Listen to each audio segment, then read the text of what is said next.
મિત્રો, આમ તો આપણે મહાભારત વિશે ઘણી બધી વાતો જાણતા હોઈએ છીએ, પરંતુ પાંડવોને વનવાસ દરમિયાન પાંડવો ભારતમાં ઘણી બધી જગ્યાએ પરિક્રમા કરે છે અને શિવલિંગની સ્થાપના પણ ઘણી જગ્યાએ કરે છે, જેમ કે નિષ્કલંક મહાદેવ કોળિયાક.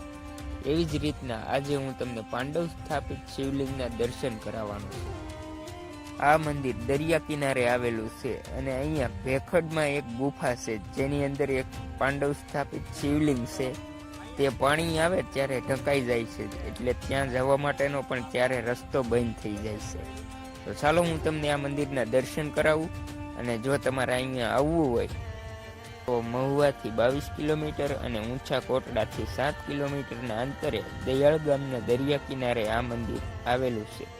તો ચાલો હવે હું પણ તમને દર્શન કરાવું અને અહીંનો નજારો બતાવું.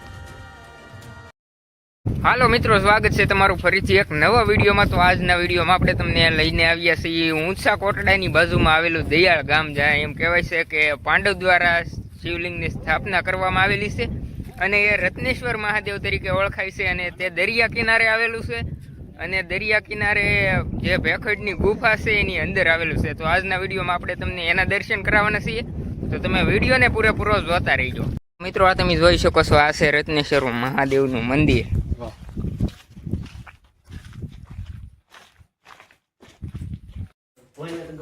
અત્યારે તો આ મંદિર બંધ છે, પરંતુ આપણે તમને બહાર જાળીમાંથી દર્શન કરાવી દઈએ. તો અહીંયા તમે મહાદેવના દર્શન કરી શકો છો અને કોમેન્ટમાં હર હર મહાદેવ લખી નાખજો. આ આપણે તમને મંદિર દેખાડ્યું એ મંદિર છે અને અહીંયા પણ એક શિવલિંગ છે અને આ બાજુ છે ને દરિયા કિનારો આવી ગયેલો છે. આ દરિયાની કાંઠે જ આવેલું છે અને અહીંયા એક ગુફા પણ આવેલી છે, એમાં શિવલિંગ છે. એના પણ આપણે તમને દર્શન કરાવીએ. તો આ તમે જોઈ શકો છો, આ સીડી છે અહીં ગુફામાં જવા માટેની. તો મિત્રો, આપણે અત્યારમાં દરિયાની અંદર આવી ગયા છીએ. તમે જોઈ શકો છો, આ પાછળ દરિયા કિનારો છે અને પાછળ તમે ગુફા જોઈ શકો છો. તો ચાલો આપણે ગુફામાં જઈએ અને તમને શિવલિંગના દર્શન કરાવીએ. જો અત્યારે દરિયાનું પાણી આવકમાં છે, પછી અહીં પાણી આવી જાય ને ત્યારે આવડો આ રસ્તો બંધ થઈ જાય છે. એટલે સુધી પાણી આવી જાય એટલે અહીં ગુફામાં જવાનો રસ્તો બંધ થઈ જાય. હજી પાણી આઘું છે, તો આપણે તમને ગુફામાં જઈ અને દર્શન કરાવીએ. તમે જોઈ શકો છો, આ જુઓ અદ્ભુત ગુફા છે.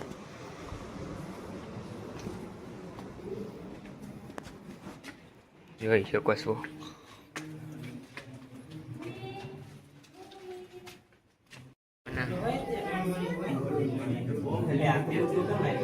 મિત્રો, અહીં તમે આ ગુફામાં જોઈ શકો છો, ઉપરથી પાણી ટપકે છે. આ જો આવી રીતના આ બધું ગુફા છે અને આમાં ઉપરલિયા પાણીનો ભેજ છે ને એ બધું એમાં પાણીના ટીપા પડે છે. અને આગળ છે રત્નેશ્વર મહાદેવનું શિવલિંગ, તો એના પણ આપણે તમને દર્શન કરાવી. અને અહીંયા તમે નીચે પથ્થર જોઈ શકો છો, મોટા મોટા પથ્થર છે.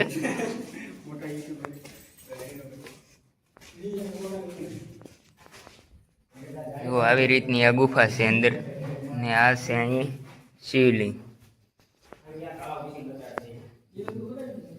હા, તમે જોઈ શકો છો, આ છે રત્નેશ્વર મહાદેવ. આવી રીતની આ ગુફા છે, આમાં પાણી હમણાં આવક સારું થઈ જાય. ઓમ નમઃ પાર્વતી પતિ હર હર મહાદેવ.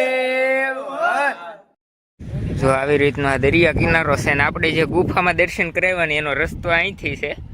અહીંથી જ ઠેઠ સામે એટલે આશરે ઓલાપરે સુધી ત્યાં એટલામાં શિવલિંગ છે ને હાજરો અહીં રસ્તો આપણે ગુફામાં ગયા છે. એને આજુબાજુ તમે દરિયા કિનારો જોઈ શકો.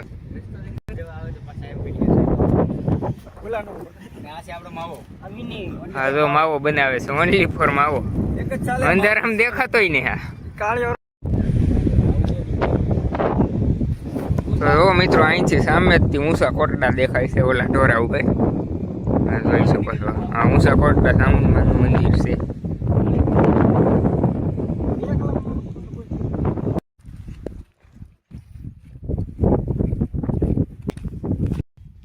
હા, તમે જોઈ શકો છો, આ છે દરિયા કિનારે આવેલું રત્નેશ્વર મહાદેવનું મંદિર. જુઓ.